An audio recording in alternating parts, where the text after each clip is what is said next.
First Samuel 25 through 27. Now Samuel died, and all Israel assembled and mourned for him, and they buried him at his home in Ramah. Then David moved down into the desert of Paran. A certain man in Maon, who had property there at Carmel, was very wealthy. He had 1,000 goats and 3,000 sheep, which he was shearing in Carmel. His name was Nabal, and his wife's name was Abigail. She was an intelligent and beautiful woman, but her husband was surly and mean in his dealings. He was a Calebite. While David was in the wilderness, he heard that Nabal was shearing sheep. So he sent 10 young men and said to them, "Go up to Nabal at Carmel and greet him in my name. Say to him, 'Long life to you, good health to you and your household, and good health to all that is yours.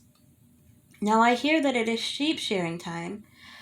When your shepherds were with us, we did not mistreat them, and the whole time they were at Carmel, nothing of theirs was missing.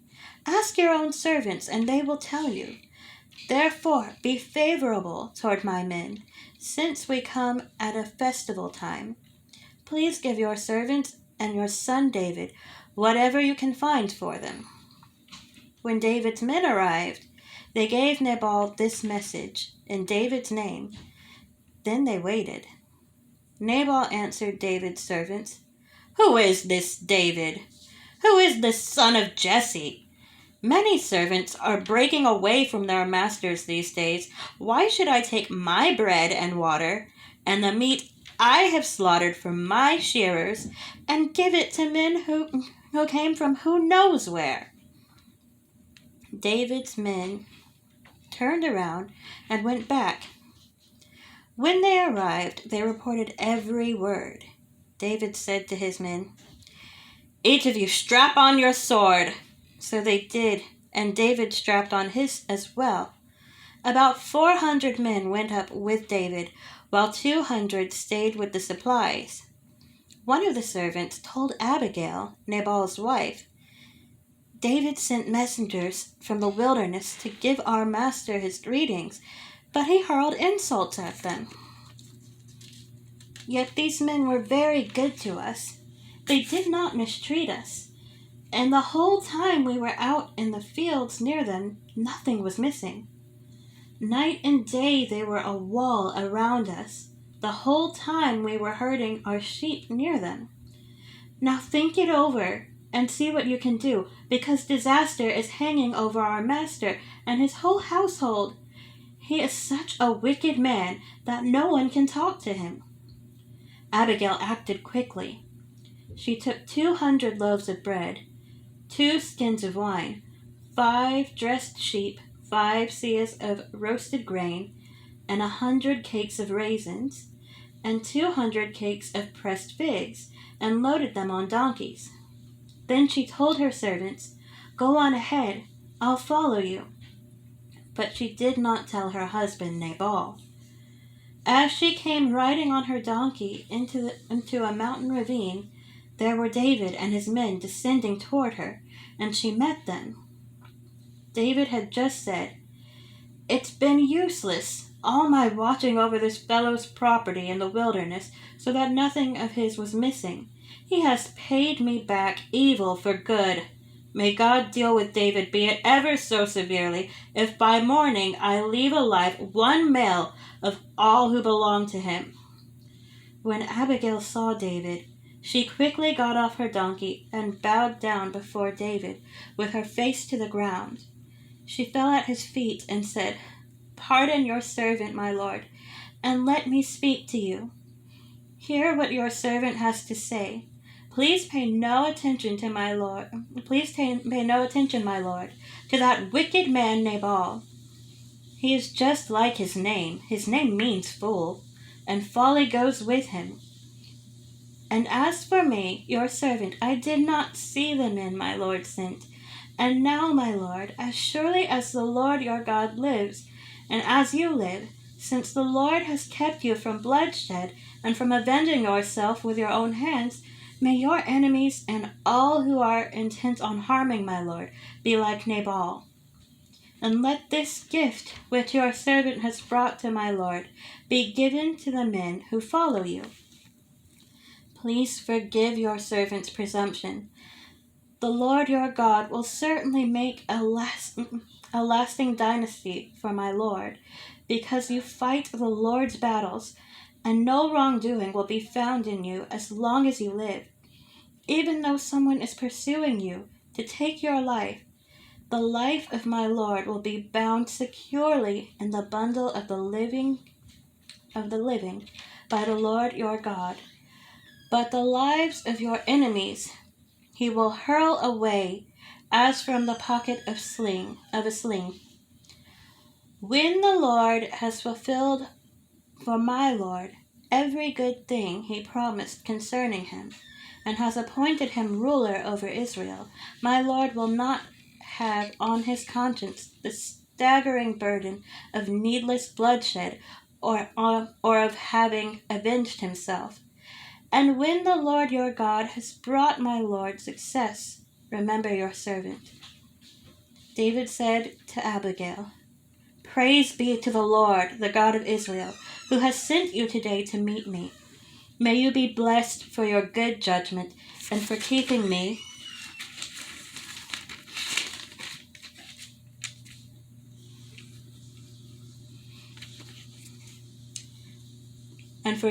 from bloodshed this day, and from avenging myself with my own hands. Otherwise, as surely as the Lord, the God of Israel, lives, who has kept me from harming you, if you had not come quickly to meet me, not one male belonging to Nabal would have been left alive by daybreak.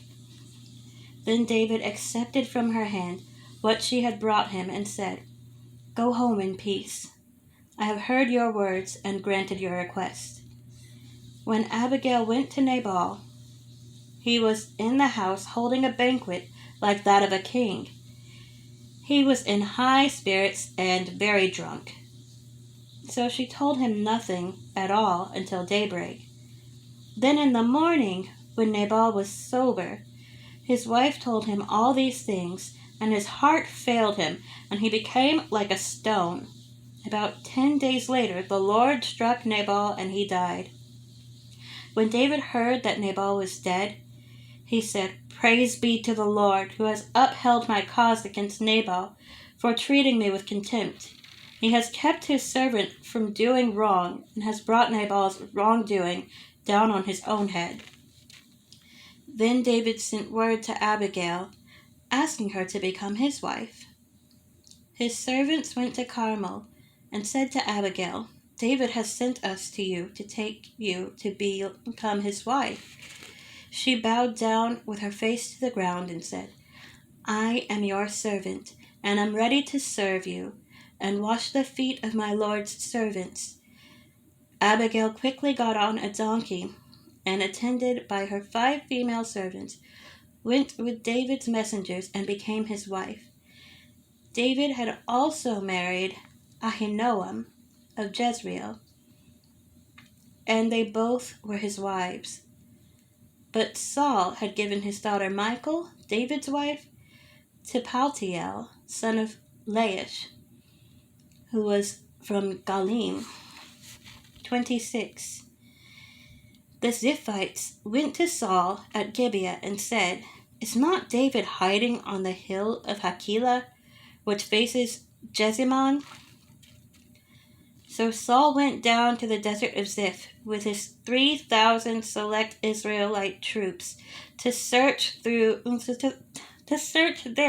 for David. Saul made his camp beside the road on the hill of Hakilah, facing Jeshimon, but David stayed in the wilderness. When he saw that Saul had followed him there, he sent out scouts and learned that Saul had definitely arrived. Then David set out and went to the place where Saul had camped. He saw where Saul and Abner, son of Ner, the commander of the army, had lain down. Saul was laying inside the camp, with the army encamped around him. David then asked Ahimelech the Hittite and Abishai, son of Zeruiah,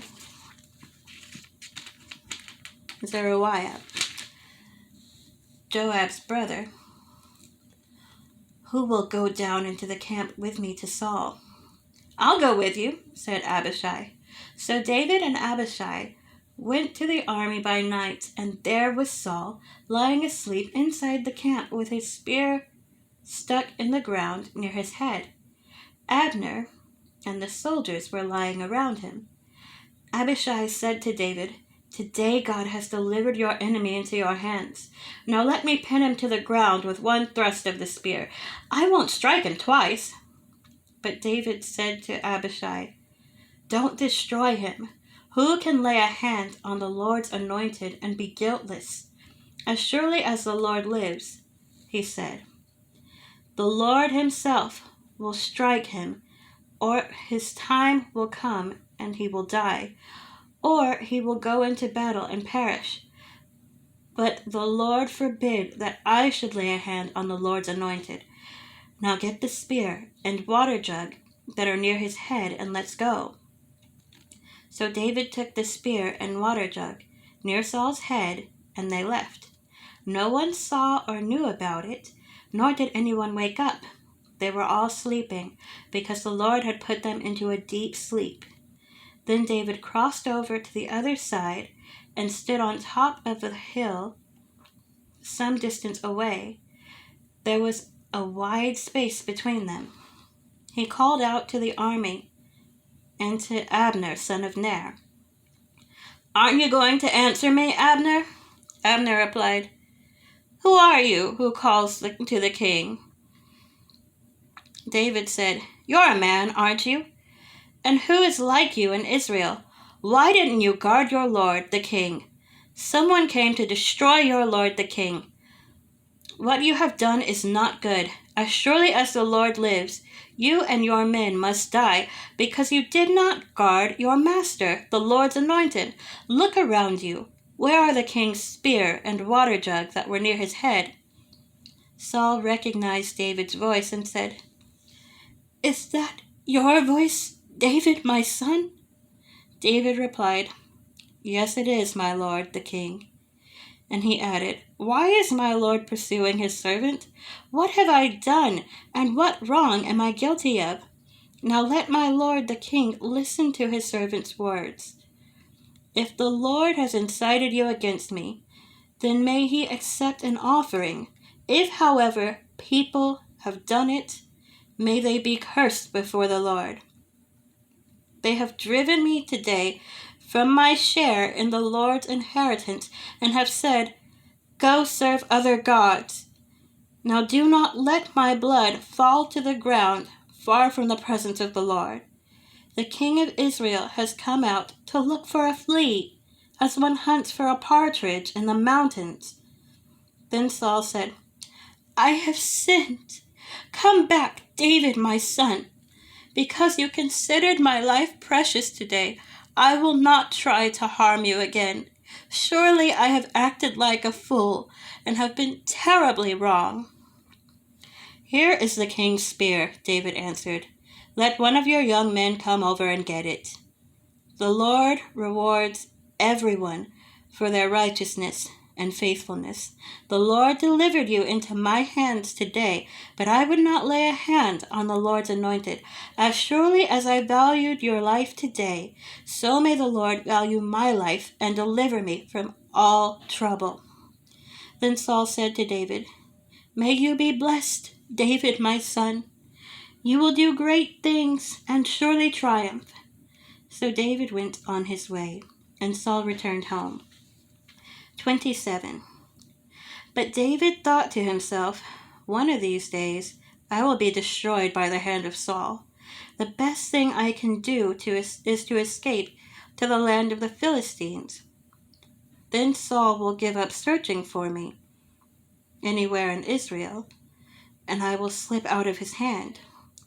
So David and the 600 men with him left and went over to Achish, son of Maok, king of Gath. David and his men settled in Gath with Achish. Each man had his family with him, and David had his 2 wives, Ahinoam of Jezreel and Abigail of Carmel, the widow of Nabal. When Saul was told that David had fled to Gath, he no longer searched for him. Then David said to Achish, "If I have found favor in your eyes, let a place be assigned to me in one of the country towns, that I may live there. Why should your servant live in the royal city with you?" So on that day Achish gave him Ziklag, and it has belonged to the kings of Judah ever since. David lived in Philistine territory 1 year and 4 months. Now David and his men went up and raided the Geshurites, the Girzites, and the Amalekites. From ancient times these peoples had lived in the land extending from Shur and Egypt. Whenever David attacked an area, he did not leave a man or woman alive, but took sheep and cattle and donkeys and camels and clothes. Then he returned to Achish. When Achish asked, "Where did you go raiding today?" David would say, "Against the Negev of Jordan, or against the Negev of Jerahmeel, or against the Negev of the Kenites." He did not leave a man or woman alive to be brought to Gath, for he thought, they might inform on us and say, "This is what David did." And such was his practice as long as he lived in Philistine territory. Achish trusted David and said to himself, "He has become so obnoxious to his people, the Israelites, that he will be my servant for life."